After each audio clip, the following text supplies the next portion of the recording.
1,00,000 మంది శివభక్తులతో కలిసి మహారుద్రాక్ష పూజలో పాల్గొనండి. వెంటనే కాల్ చేసి మీ పేరును నమోదు చేసుకోండి. బంగారం ధరలు కొద్ది రోజులుగా ఫ్లక్చుయేట్ అవుతూ ఉన్నాయి, మనకు తెలిసిన విషయమే. అయితే తాజాగా వింటున్నది ఏంటంటే బంగారాన్ని కొనడం కంటే కూడా అమ్మేవాళ్ళు ఎక్కువైపోయారంట. అదేంటి? జనరల్గా కొంటూ ఉంటారు కదా, ఎందుకు అమ్ముతున్నారు సడన్గా? ఇదే మీకు వచ్చిన డౌటే, నాకు కూడా వచ్చింది. సో ఇదే విషయం మనం ఇప్పుడు ప్రముఖ మార్కెట్ అనలిస్ట్ ప్రశాంత్ గారిని అడిగి తెలుసుకుందాం. ప్రశాంత్ గారు నమస్తే అండి. ఏంటండి, బంగారం జనరల్గా కొంటూ ఉంటాం కదా, మరి మార్కెట్లో ఇప్పుడు అమ్ముతున్నారు, బంగారం సేల్ చేస్తున్నారు అని అంటున్నారు. ఎందుకు సేల్ చేస్తున్నారు? అంటే రేట్ ఏమన్నా తగ్గే అవకాశం ఉంటుందా దీనివల్ల? అది నేను అందుకు అడుగుతున్నాను, ఎందుకు సేల్ చేస్తున్నారంటే తగ్గే అవకాశం ఉంటుందా అనే ఆ కోణంలో అడుగుతున్నాను. ఏంటి అసలు ఏం జరుగుతుంది మార్కెట్లో బంగారం విషయంలో, చెప్పండి. ముందుగా మీరు బంగారం అనేది విరివిగా అంటే చాలా ప్రజలందరూ కూడా అమ్ముతున్నారనే మాటల వాస్తవం గురించి మాట్లాడతామండి. మీరు చెప్పింది ముమ్మాటికి వాస్తవం. ఎందుకంటే ఇండియన్ బులియన్ జ్యువెలర్స్ అసోసియేషన్ వాళ్ళు రీసెంట్ గా ప్రకటించారు, ప్రతి సంవత్సరం కూడా ఎంతో కొంత రీసైకిల్డ్ గోల్డ్ అనేది మార్కెట్ లోకి వస్తుంది. అంటే పాత బంగారాన్ని అమ్ముకోవడము అవసరాలకు, లేదా తిరిగి కొత్త బంగారం తీసుకోవడానికో. కాకపోతే ఇప్పుడు ప్రజెంట్ ఉన్న న్యూస్ ఏంటి అంటే దాదాపుగా ఏప్రిల్, మే, జూన్ మాసంలో అంటే దాదాపుగా 50 టన్నుల బంగారాన్ని ఇండియన్స్ అంటే అమ్మడానికి ఆసక్తి చూపించారు. అంటే దాదాపుగా 50 టన్నుల బంగారాన్ని సేల్ చేశారు. ఇది ఎక్స్చేంజ్ కాదు కదండి, ఇది ఎక్స్చేంజ్ కాదు, ఓన్లీ సేల్. సో సేల్ ఇది జనరల్ గా సేల్ జరుగుతుంటది ప్రతి ఇయర్ కూడా.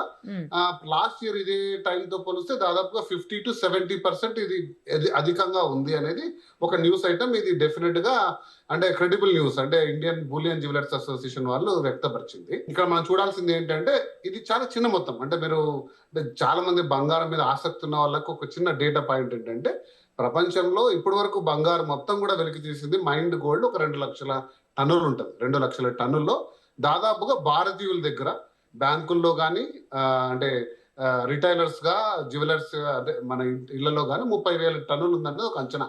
భారతీయుల దగ్గర అత్యధికంగా ప్రపంచంలో అత్యధిక రీటైలర్స్ గా అంటే ఇళ్లలో 30,000 టన్నులు ఉందని ఒక అంచనా. దాంతో పోలిస్తే 50 టన్నులు పెద్ద బంగారం ఏం కాదు, కానీ 50 టన్నులు చాలా చిన్నది. కానీ అమ్ముతున్న విధానంలో కానీ అమ్ముతున్న వాల్యూమ్స్ లో చూసుకుంటే మీరు చెప్పిన మాట ముమ్మాటికి కూడా వాస్తవం. అది ఎందుకనేది ఒకసారి చర్చిద్దాము.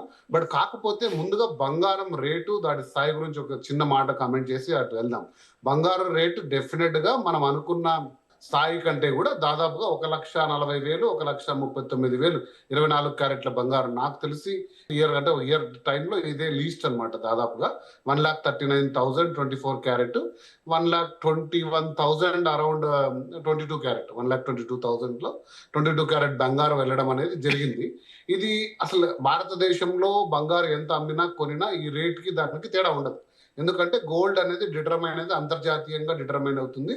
అది కూడా డాలర్లలో ఔన్స్ బంగారం డిటర్మైన్ అవుతుంది. వరల్డ్ గోల్డ్ కౌన్సిల్ ప్రకారంగా ప్రపంచంలో జరుగుతున్న ఇన్వెస్ట్మెంట్స్ లేదా డాలర్ వాల్యూకి సంబంధించి యుఎస్ లో జరుగుతున్న ఫెడ్ రిజర్వ్ కరెక్షన్ చేస్తున్న వడ్డీ రేట్లకు సంబంధించి బంగారు వాల్యూ ఎప్పుడు ఆధారపడి ఉంటుంది. కాబట్టి వాటికి భారతదేశంలో జరిగే ట్రాన్సాక్షన్స్ కి బంగారు ధర అనేది డెఫినెట్ గా మారదు.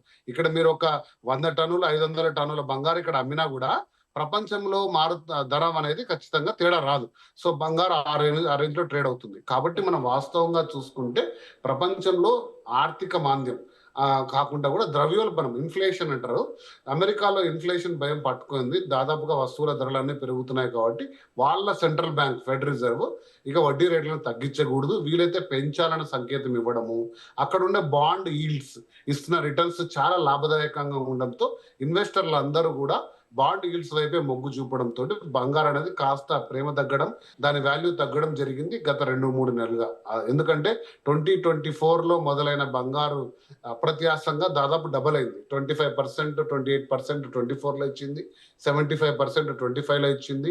అప్ టు మార్చ్ వరకు యుద్ధం మొదలు కానంత వరకు కూడా 10% గ్రోత్ తో 1,70,000 ఉన్న బంగారం అమాంతంగా ఇప్పుడు 1,40,000 పడింది. ఇక్కడి నుంచి ఎక్కడికి వెళ్తుంది? 1,20,000 వెళ్తుందా, లేదా కొద్ది మంది అంటున్నాడు 1,00,000 వెళ్తుందా అనేది పెద్దగా మనం ఆలోచించలేం. కానీ దాదాపుగా 1,40,000లో విత్ హోల్డ్ చేసుకోవచ్చు అనేది ఒక అంచనా. కాకపోతే భారతీయులు అనే వాళ్ళు ఏంటంటే ఇక్కడ ఇంతకంటే తక్కువ పోతుందేమో, బంగారు ఎక్కడికో వెళ్ళిపోతుందని దాదాపుగా పాత బంగారంతా ఇంట్లో మార్చకుండా అట్లే పెట్టుకోనో, లేకపోతే తాకట్టు పెట్టి అప్పులు తెచ్చుకున్న బంగారంపై రుణాలు పెరిగిపోవడము, ఇంకోటి చూసుకుంటే ఇంకా పడిపోతుందనే ఒక భయాందోళన వాతావరణంలో బంగారు భారతదేశంలో విరివిగా అమ్ముతున్నారు. సో అది ఒక సంకేతంగా నాకు కనపడుతుంది.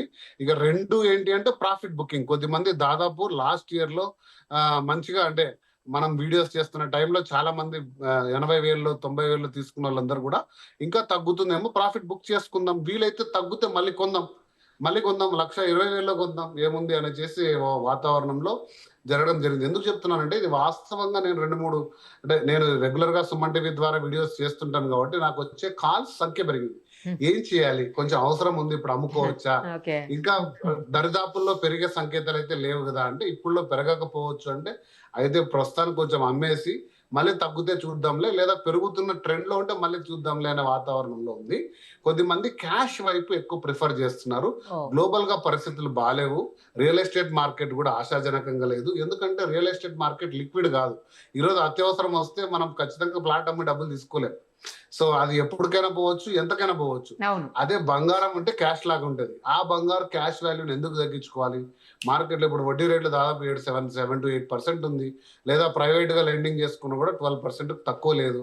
సో అలాంటి వాతావరణంలో ఎందుకు ఎటువంటి రిటర్న్ ఇవ్వని గోల్డ్ ఎందుకు పెట్టుకోవడం అనేసి చాలా మంది కూడా ఈ అంచనాలతో సేల్ చేసుకుంటున్నారు. సో అదొక వాతావరణంగా నాకు కనపడుతుంది. కాబట్టి ఈ బంగారు అనేది డెఫినెట్ గా మనం అంచనా వేయలేని స్థితిలో ఇప్పుడు ఉంది. కొంచెం కోల్డ్ గా కంటిన్యూ కావచ్చు.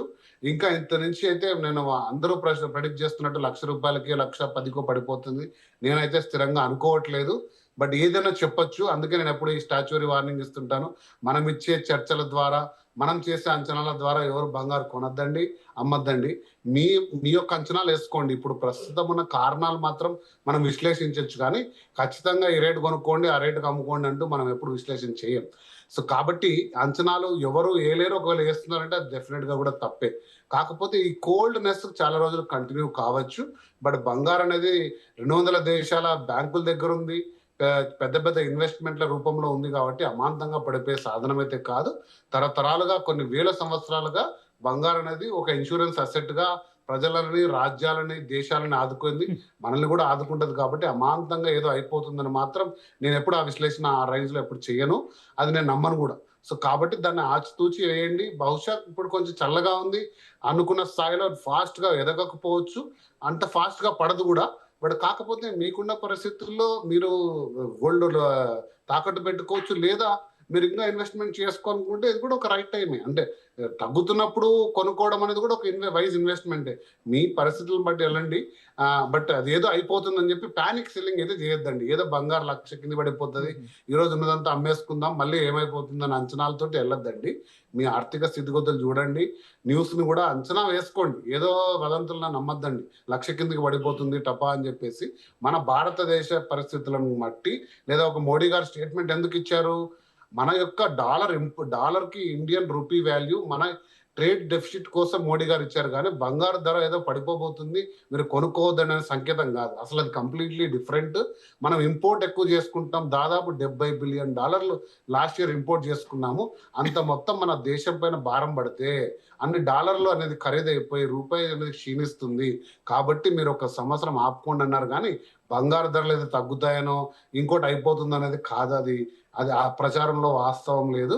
బంగారు ధరలు మన భారతదేశంలో జరిగే ట్రాన్సాక్షన్స్ ఆధారంగా నిర్మితం కావు.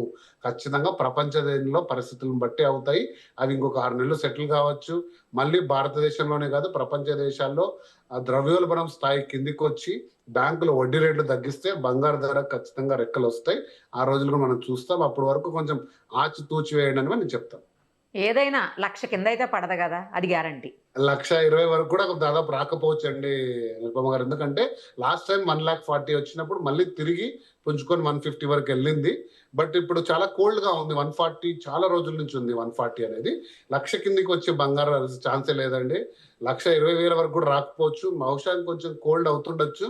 బట్ కొనాలనుకుంటే కూడా ఇది మంచి టైమే కావచ్చు. లేదా మీరు సెల్ చేసుకొని అది ఏదైనా ఆర్థిక అవసరాలు ఉన్నాయి, ఇంకా కొంచెం పడుతుంది అనుకున్నా కూడా కొద్ది మొత్తంలో మీ అవసరాల దృష్ట్యా చేసుకోండి. లేదా తనఖా పెట్టుకోండి. ఇప్పుడు లోన్ టు వాల్యూ కూడా దాదాపుగా ఆర్బీఐ రూల్స్ అన్ని సడలించింది. ఏ రోజు వాల్యూ ఉంటే ఆ రోజు వాల్యూ ప్రకారం ఇస్తున్నారు బ్యాంకులో లోన్స్ కూడా. కాబట్టి చూసుకొని వేయండి అని చెప్తాను. రైట్ అండి. Thank you so much. Thank you.